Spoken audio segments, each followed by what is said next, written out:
In this episode of Narrative Mechanics, I'm going to take a quick introductory look at the Dramatica table of story elements. Now, the first thing that might strike you is that it looks an awful lot like the periodic table of elements in chemistry. And that's not surprising because it operates the same way. In chemistry, the elements are organized according to families, and the relationships among them repeat from one family to the next periodically, hence the name periodic.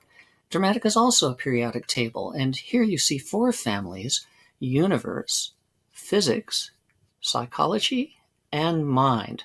Okay, those four families are the narrative equivalents of such things as the rare earths and the noble gases in chemistry. And within each of these four families, the items inside repeat their patterns from one to the next to the next.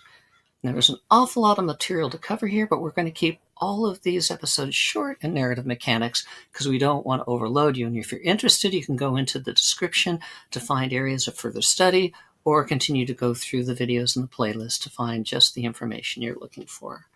Let's begin here by talking about why there are these areas: universe, physics, mind, and psychology in Dramatica. Well, the easiest way to get in touch with it, and this would be like a student studying Zen who has to begin at the most basic level and then work up to the more esoteric appreciations. Let's look at this in terms of just fiction, not narrative in the real world, and say, what does this chart do for us initially? Well, if we wanted to understand what the problem was that's driving everything in the heart of a story, we have four choices: universe, physics, mind, psychology. And what are these?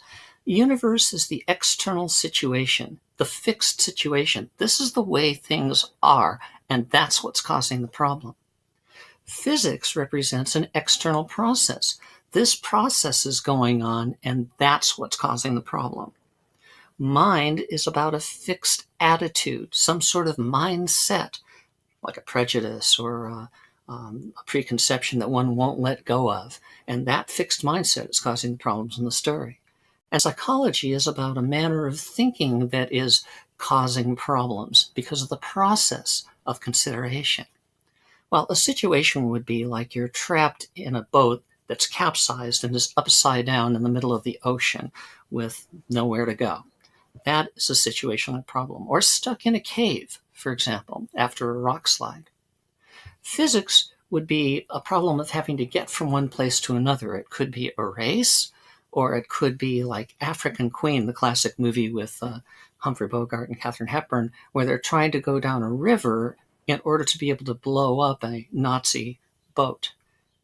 Mind would be very much like Scrooge in A Christmas Carol.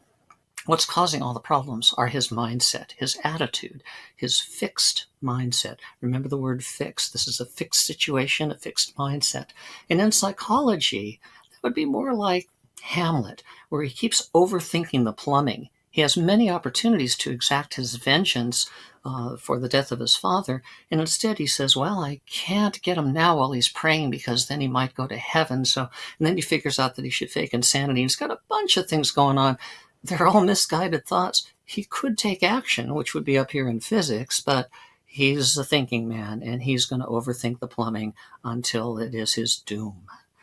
Well, that's the beginning of this introduction that we have, and you'll notice that outside universe and physics, inside mind and psychology. Universe and physics are both states. Universe and mind, and universe and physics and psychology are both processes. So we have a fixed external state, a fixed internal state, an external process, and an internal process. And together, or completely all of them, create essentially a map of the space-time continuum of narrative. When you're trying to look at solving a problem, you're going to be asking yourself in the story, which of these is the area which my problem comes from? Keep in mind that in every story, even if it's a universe problem like a situation, people will then be taking action. People will have attitudes. People will work out plans and think about the best way to approach things.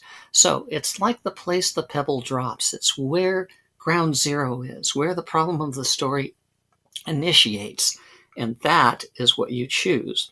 Now, Dramatica's software has a story engine that works with this theory. It's based on the theory, so that you can make a choice like that, and then it will begin to take all of the choices you make, cross-reference their dramatic impact, and tell you what else is necessary to complete that structure, that genome of the story you're trying to tell.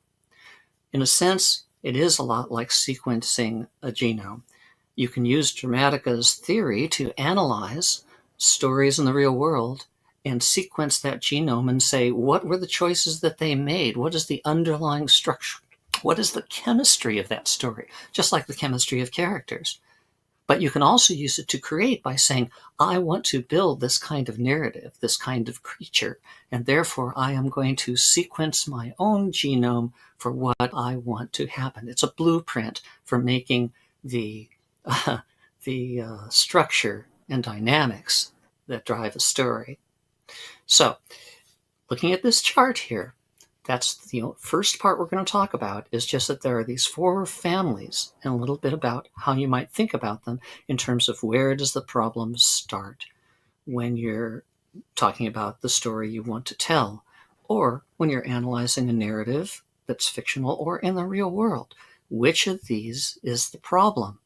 And then the others will later become involved. We'll be back in another episode of Narrative Mechanics to go deeper into this, as well as many other aspects of narrative theory.